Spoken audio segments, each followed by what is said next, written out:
दूसरा जो आधार तत्व है उसमें बाबा साहब अम्बेडकर ने कहा कि लोग पीड़ित हैं, लोग दुखी है, अगर उनको सहारे की जरूरत है, अगर इनको हमने सहारा नहीं दिया तो उनकी समस्या और बढ़ेगी। लोगों को मानसिक समाधान चाहिए, उनके मन में अलग अलग प्रकार के विचार आते हैं, अलग अलग बातें करते रहते हैं, उससे उसको एक भ्रमित अवस्था निर्माण हो जाती है।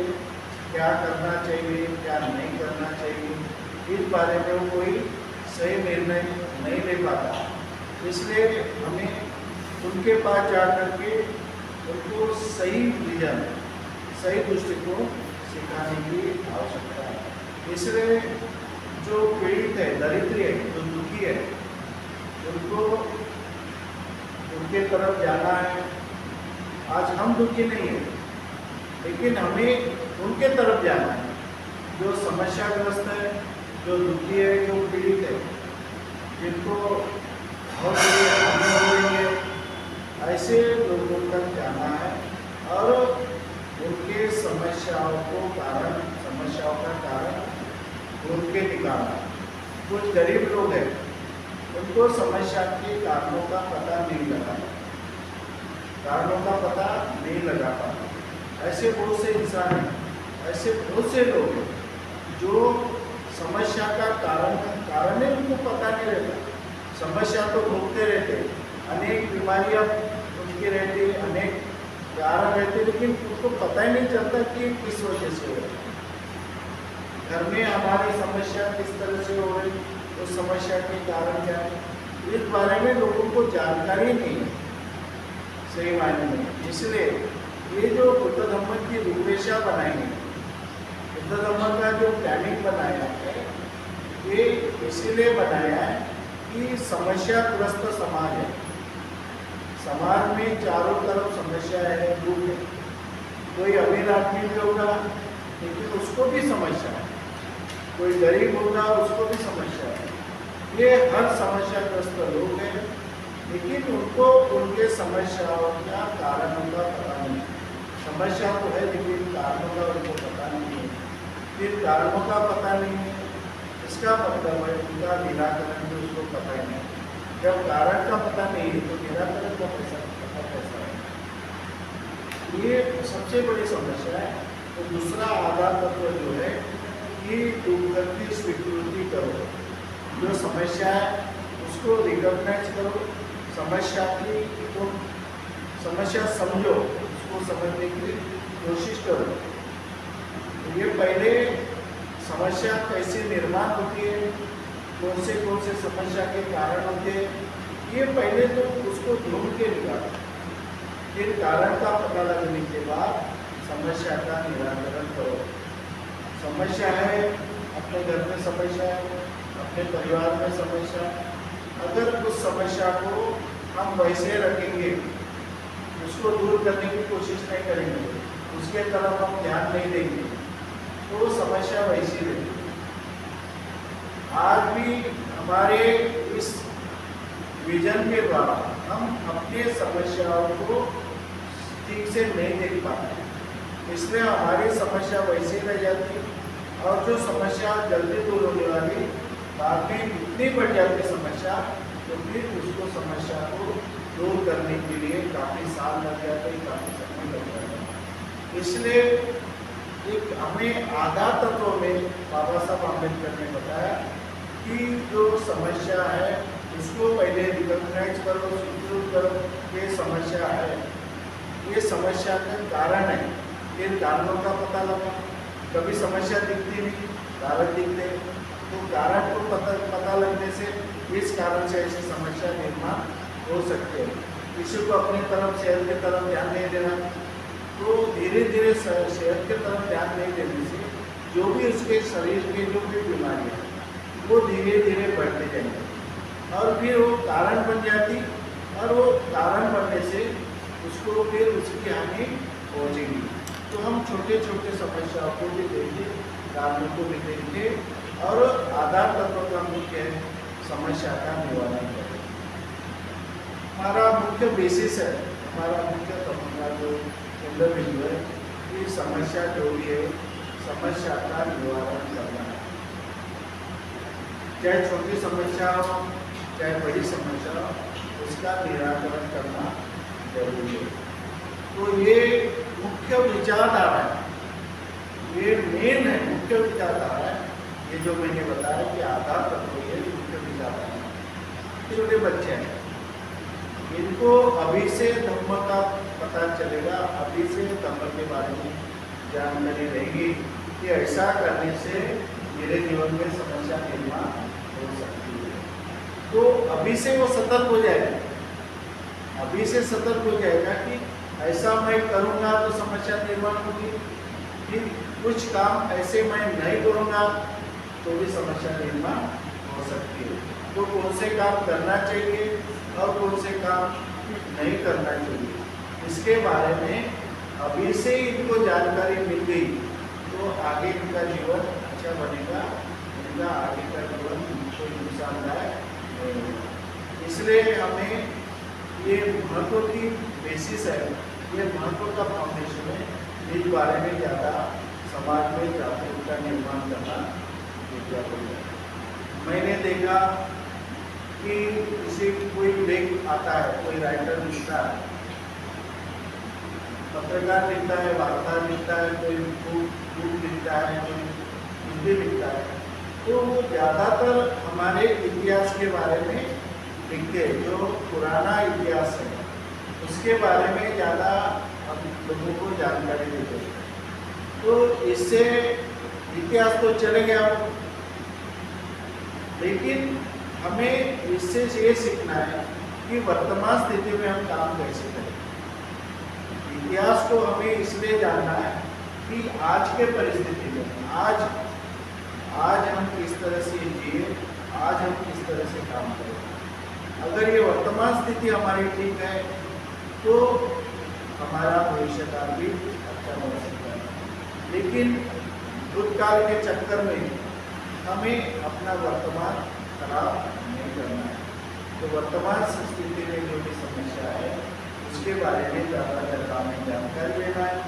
उस समस्या के कौन से कारण, कैसी नीति बन रही भारत के अंदर।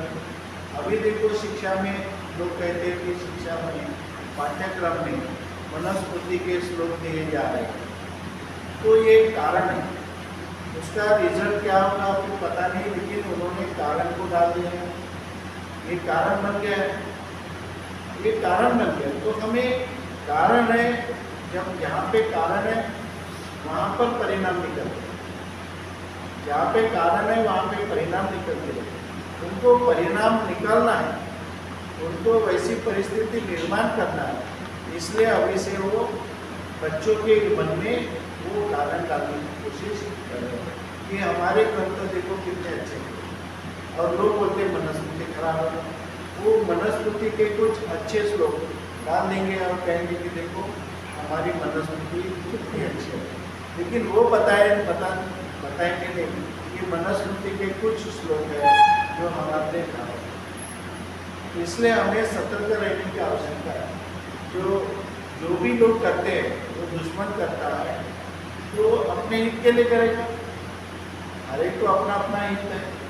दुश्मन करेगा तो अपने हित के लिए करेगा, लेकिन हमें भी सतर्क रहना है। दुश्मन जो भी चाल चलता है, दुश्मन जो भी षड्यंत्र रचता है, उस षड्यंत्र को हमें समझने की आवश्यकता है। उस षड्यंत्र को हमें समझ करके अपने जो मार्ग को समझना है कि उस षड्यंत्र का जवाब हम कैसे दें, उसके षड्यंत्र से हम समाज को कैसा बचाएं, इस बारे में हमें जागरूकता होना जरूरी है। तो इस तरह से जो आधार तत्व है इस बारे में हमने काफ़ी लाभ में चर्चा की। इसलिए चर्चा की कि ये हमारे लिए बहुत महत्वपूर्ण है। समस्या निर्माण, हमने लोगों की समस्या देखी, लेकिन बाबा साहब आम्बेडकर कहते हैं कि धर्म की समस्या है, धर्म की समस्या ज़्यादा है। तो उस समस्या के बारे में हमें जानना है कि धर्म की समस्या क्या है। कि भिक्षु के बारे में भी बाबा साहब आम्बेडकर कहते हैं भिक्षु के बारे में कि भिक्षु ये धर्म को आगे बढ़ा सकता है।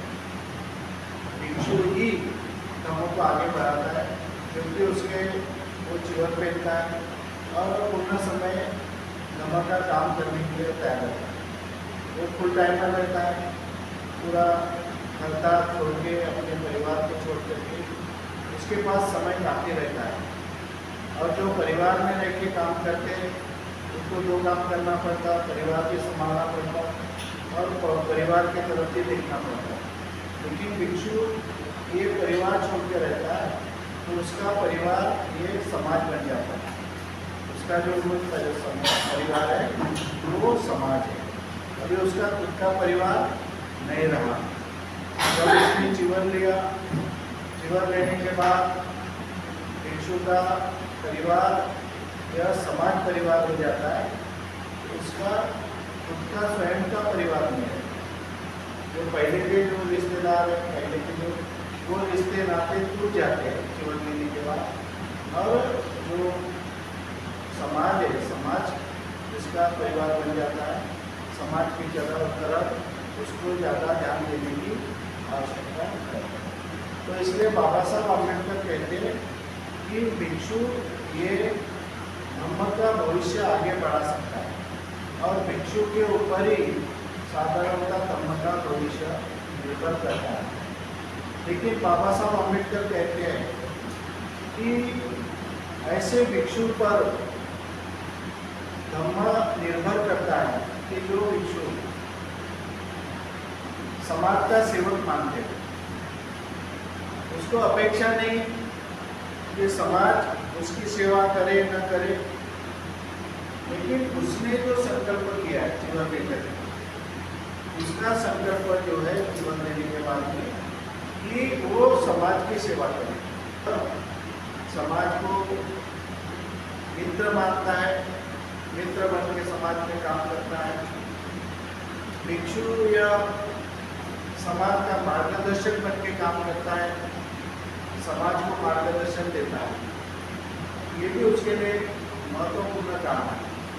उतनी वो समाज की अच्छी सेवा करेगा। जितना वो समाज सेवक बनेगा उतना वो समाज की सेवा कर सकेगा। जितना वो समाज का मित्र बन के काम करेगा उतना वो समाज की सेवा कर सकेगा। समाज का मार्गदर्शन करने के लिए समाज उसको खुद को बहुत समझना चाहिए। उसको जब ज़्यादा समझेगा, उसको ज़्यादा ज्ञान मिलेगा, तभी वो समाज को मार्गदर्शन कर सकेगा। नहीं तो समाज में भी काफ़ी लोग ज्ञानी रहते हैं, तो समाज को मार्गदर्शन करने के लिए उसको भी ज्ञान की आवश्यकता है। इसलिए उसको तत्वज्ञान मालूम होना चाहिए, उसको फिलॉसफी मालूम होना चाहिए, उसका नेचर जो है, उसका बिहेवियर, उसका जो रहन सहन है वो समाज के साथ में मिलजुल के रहने की मानसिकता उसकी होना चाहिए। इसलिए बाबा साहब अम्बेडकर भिक्षु से बहुत अपेक्षा रखते हैं कि भिक्षु ये धम्म का काम आगे बढ़ाएंगे और धम्म का भविष्य भिक्षु पे निर्भर करेगा। भिक्षु धम्म का काम आगे नहीं बढ़ाएंगे। अकेले उपासक उपासिका भी, आज उपासक भी अकेले धर्म का काम आगे नहीं बढ़ा सकते। उपासक हमें उपासिका की भी जरूरत है, क्योंकि महिलाओं को महिलाओं द्वारा अगर प्रबोधन होता है, महिलाओं को महिलाओं द्वारा प्रबोधन होता है तो महिलाओं के ऊपर एक प्रभाव निर्माण होता है। युवक है, युवकों के द्वारा युवकों को प्रबोधन मिलता है। जैसे जापान है, चाइना में, ये दोनों राष्ट्रों में टीम वर्क करते हैं। टीम वर्क उनका सबसे बड़ा वर्क करने का यही टीम से कभी भी काम अच्छा होता है। टीम वर्क, यूनाइटेड करके यूनिटी करके काम करना। तो ऐसी यूनिटी अगर बन जाती है, ऐसी यूनिटी बन जाती है तो धम्म का कारवां आगे और ज़्यादा बढ़ा सकते हैं। इसलिए बाबा साहब अम्बेडकर जो जारी करता धम्म के उपदेश, चाहे भिक्षु, चाहे भिक्षुणियों, चाहे उपासकों उपासिकाओं, चाहे युवा, इनके बारे में बाबा साहब अम्बेडकर बहुत कॉन्शियस थे, बहुत जागरूक थे कि ये अच्छे लोग निर्माण हो। अगर ऐसी पीढ़ी निर्माण होती है, अच्छी पीढ़ी, तो हम धम्म के माध्यम से समाज को सुखी और संपन्न बना सकते हैं। अगर ये टीम से हमें किसी को कुछ देना नहीं है, लेकिन धम्म समझाना है, जो धम्म आपको आगे विकास कर प्रवृत्त करता है, जो आगे आपका कल्याण करने के लिए काम में आता है। ऐसे धर्म के तत्व, ऐसे गुण सिद्धांत लोगों तक पहुंचाने की जरूरत है। इसलिए लोगों तक पहुंचाने के लिए हमारे पास टीम की जरूरत है और धर्म उपदेशक होने की जरूरत है। ज़्यादा धर्म उपदेशक निर्माण करने की आवश्यकता है। समस्या कौन सी निर्माण हो गई कि जो धर्म उपदेशक है उनको ये नहीं समझ में पा रहे, ये लोग ये नहीं समझ पा रहे कि वास्तविक दुख क्या है और उस दुख से वास्तविक कैसे मुक्ति की जाती है, दुख से कैसा निराकरण किया जाता है। ये जो रियलिटी है, जो वास्तविकता है, ये लोगों को समझ में नहीं आता। अभी हमारे धर्म उपदेशक है, उसको इतना मालूम है कि इतना दाता को पहला बिहार में इतने वगैरह होना चाहिए, ये सब बातें समझेगी, लेकिन समस्या के बारे में कोई धर्मोपदेश